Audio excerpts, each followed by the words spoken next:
their hips, for example, in a closed guard to finish you with an arm lock. At the same time, when you're caught there, I say you have to be able to survive in that position and not just escape. And that's why I think he is so important. A lot of no-gi people pull out of submissions, and they're using their power and the slippery situation that they have to get out. And instead of, I get caught in a submission, I can survive in the submission and slowly work my escape. Right. Those guys are tough because you can be chasing a submission and you're tiring yourself out. Right. And those guys kind of draw you in. That's a strategy right there. John Fitch, for example, with all his success in the UFC, really drew people in to exhaust themselves when they thought that, he was done. They had him, but they didn't. Right. So we're here on mat 3. Looks like we have a Sala Hibero Association affiliate student here. I'm not sure what the competitor on top. Yeah, he's looking for that angle right now. Doing a good job of controlling both sides, not just the arm he's attacking right there. I would say the guy on top's trying to get should be trying to get his knee in the middle, maybe. Kind of help relieve some of the pressure on the shoulder. That was nice. The guy on the top was doing a good job of just staying out of the range, and he kind of knew it. You see this play out a lot of times. He knows he can escape depending on the situation. That's situation awareness right there. And he escapes right into a good half guard position. So at that time, I would say attacking and continuing the attack put the guy on the bottom in a bad position. It looks like the guy on the bottom is from Claudio France's school here. He's controlling his hips on the bottom. There you go. To keep his hips back. See, when he cleared his legs, his hips can't chase him.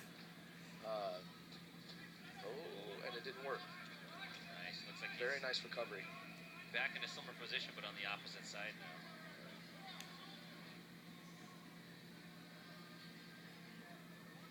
Always have to be careful of the threat of the angle right there. Nice guy. He's up 2 advantages. Yeah, the guy on top seems like he's got a pretty good awareness, though, of right, it just gets to that perfect timing of when to move. Still Another, Yeah, see, he knows he can't. Now he goes right to his attack. See, we call that turning the tide, where you're being attacked, you defend, escape, and then pressure right away instead of hanging out. So let me ask you this, because this came up earlier in the day, where a lot of times when we're training in the gym, just doing open mat, just maybe not doing anything competition specific, there tends to be little lulls in a match, like where you attack and maybe your partner escapes, and you guys kind of have this like unspoken reset, right? And if you carry that behavior to a tournament, that little span of 1.5 seconds where you have your unspoken reset ends up being the time where you start getting attacked and you get crushed because of it. Yeah, it's a game of millimeters. The same thing in terms of time. I think once you escape something, you should attack right away. Keep your hand on his because you should be dictating. Even if it's slow, relaxed pressure, it's still pressure. Right. Just hanging out waiting again is I'm just waiting to see what happens. See, now, the guy on the top's, he's got good defense, but he's in a bad position now. Right.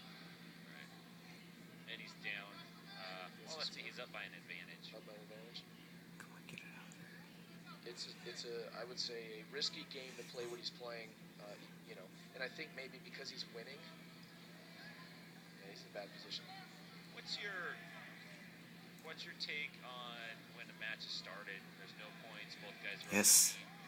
Do you feel like it's better to be reactive or it's better to attack? When it's reset on the feet? Or just when the match first starts? I think you need to scout your opponents. So we have techniques, but we have Built techniques that right? work against certain body types and certain levels. So we have to be very careful on misjudging that. A lanky guy is very dangerous if you're shooting wrestling and you go down first, for example, because there's so much length. 3 points. Yeah. So everything needs to be calculated in terms of who's in Let's front. There you go. I'm a kind of guy, I used to pull guard even though I was black belt in judo.